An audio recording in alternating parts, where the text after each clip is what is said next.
பாரத நாடு மாண்புமிகு பிரதமர் நரேந்திர மோடி அவர்களும்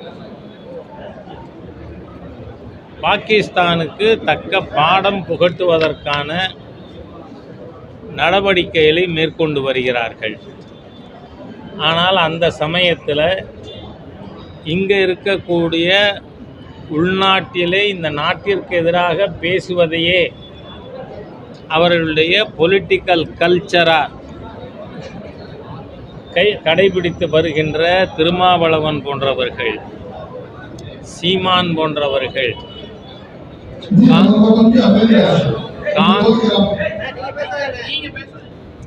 காங்கிரஸில் சித்தராமையா போன்றவர்கள் பாகிஸ்தானுக்கு ஆதரவாக கம்யூனிஸ்டுகளும் பேசி வருவது வன்மையாக கண்டிக்கத்தக்கது. இதில் நீங்கள் பார்த்தீங்கன்னா இவங்கெல்லாம் சொல்கிறாங்க பாகிஸ்தானுக்கு எதிராக யுத்தம் கூடாது. பாருங்க, சமாதான புறாக்களாக மாறி போயிருக்காங்க. யார்? சரக்கு மிடுக்கு பேச்சுக்காரங்க. நான் அதை பற்றி அதிகம் பேச விரும்பலை. இவர்களுக்கு மத்தியில் இருக்கின்ற அரசாங்கத்திற்கு எதிராக பேச வேண்டும் என்பது மட்டும்தான் குறிக்கோளே அன்றி இந்த நாட்டு மக்களுடைய பாதுகாப்பு பற்றி இல்லை. அவங்க எழுப்புகிற கேள்வி என்ன? இன்டெலிஜென்ஸ் ஃபெயில்யூரா அப்படிங்கிறாங்க. அவர்களுக்கு புரியறதுக்கு உங்கள் மூலமாக நான் சொல்ல விரும்புகிறது என்னன்னு சொன்னால், இஸ்ரேலுக்கு எதிராக ஹமாஸ் பயங்கரவாதிகள், ஏன்னா உலக அளவில் இஸ்லாமிய பயங்கரவாதத்தை தலைமையேற்று நடத்தி கொண்டிருப்பவர்கள் ஹமாஸ், ஹிஸ்புல்லா, லஷ்கர் இ தொய்பா, ஜெய்ஷ் இ முகமது ஆகிய அமைப்புகள் தான். இவர்கள் பெருவாரியான பேர் பாகிஸ்தானில் இருந்து தான் செயல்படுகிறார்கள். அரபு நாடுகளிலேருந்து கூட யாரும் பயங்கரவாதத்தில் ஈடுபடுறதில்லை. எல்லா பயங்கரவாதத்திற்கும் ஊற்றுக்கண்ணாக இருப்பது பாகிஸ்தான் தான். அந்த ஹமாஸினுடைய தாக்குதல் இஸ்ரேல் மீது ஒரே சமயத்திலே 5000 ஏவுகணைகள், 1400 பேருக்கு மேல் கொல்லப்பட்டார்கள். ஆனால் அங்கு இஸ்ரேலில் இருக்கின்ற யாராவது அரசாங்கத்தை பற்றி குற்றம் சொன்னார்களா? அரசாங்க நடவடிக்கைகளுக்கு ஆதரவாக இருந்தார்கள்.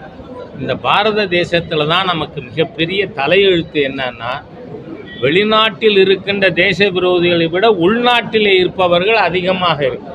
ஏன்னா நமக்கு தெரியும், 1947 சுதந்திர தினத்தை துக்க தினமாக கொண்டாடிய தேச துரோகிகள், இந்த நாட்டின் எதிரிகள், ஆங்கிலேய கூலிகள் இங்கே அதிகம். அதே மாதிரி தான் மேலப்பாளையத்தில் 47 ஆகஸ்ட் 14 பாகிஸ்தான் கொடி ஏற்றினதை பார்த்தோம்.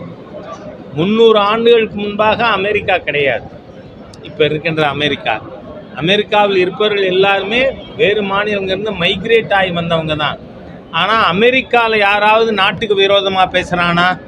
இங்கே மாத்திரம் அந்த துரதிருஷ்டம். இந்த தேசத்துக்கு எதிராக பேசக்கூடிய இழிந்த ஜென்மங்கள் இந்த தேசத்திலே அதிகமாக இருக்கின்ற காரணத்தால் பாகிஸ்தான் போன்ற இந்திய விரோத கொள்கை கொண்ட நாடுகளுக்கு சுலபமாகி போகிறது இங்கே தாக்குதல் நடத்த.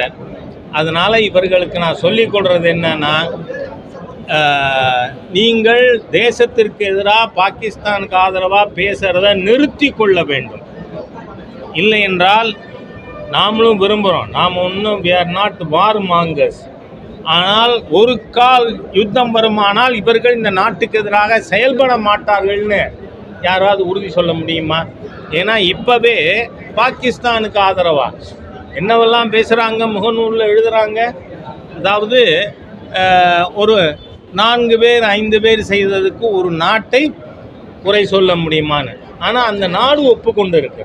அந்த நாட்டினுடைய டிஃபென்ஸ் மினிஸ்டர் ख्वाजा அவர் சொல்கிறார், நாங்கள் 30 ஆண்டுகளாக இந்தியாவிற்கு எதிரான இந்த செயல்களில் ஈடுபட்டு இருக்கிறோம். அப்புறம் 2வது தொலைக்காட்சிகளில் எல்லாரும் நீங்கள் தான் அதுக்கெல்லாம் உதவிகரமாக இருக்கீங்க. அங்கு என்ன நடந்தது? அதாவது ஆடை விலக்கி சுண்ணத்து செஞ்சுருக்கானா இல்லையான்னு கூட பார்த்து கொலை செய்கின்ற அளவிற்கு மத வெறி கொண்ட ஒரு சம்பவமானது நடந்திருக்கு. அதை நியாயப்படுத்தி நான் கேட்குற இந்த திருமாவளவனுக்கு நியாயமே தெரியாதா? இந்த நாட்டுப்பற்றே இருக்காதா? நாட்டுக்கு எதிராக பேசுறது தான் இவருக்கு நிலைமையா? ஆகவே இவ்வளவு மோசமான சக்திகள் நாளைக்கு ஒரு கால் யுத்தம் வருமானால் இந்த தேசத்திற்கு எதிராக இவர்கள் நடப்பார்கள். எனவே அரசாங்கம் இப்பொழுதே இவர்களை கண்காணிப்பிலே வைக்க வேண்டும், அண்டர் சர்வைலன்ஸ். இல்லைன்னா நாட்டுக்கு ஆபத்தா போயிடுங்கிறத நான் தெரிவிக்க விரும்புகிறேன். செய்திகளை உடனுக்குடன் தெரிந்து கொள்ள கீழ்கண்ட கேபிள் மற்றும் டிடிஹெச் நெட்வொர்க்குகளில் எம்நாடு செய்தி தொலைக்காட்சியை காணுங்கள். பாதகம் செய்பவரை கண்டால் நாம் பயம் கொள்ளலாகாது பாப்பா. மோதி மிதித்து விடு பாப்பா, அவர் முகத்தில் உமிழ்ந்து விடு பாப்பா. அண்மை செய்திகளை உடனுக்குடன் தெரிந்து கொள்ள இணைந்திருங்கள் எம்நாடு தொலைக்காட்சியுடன்.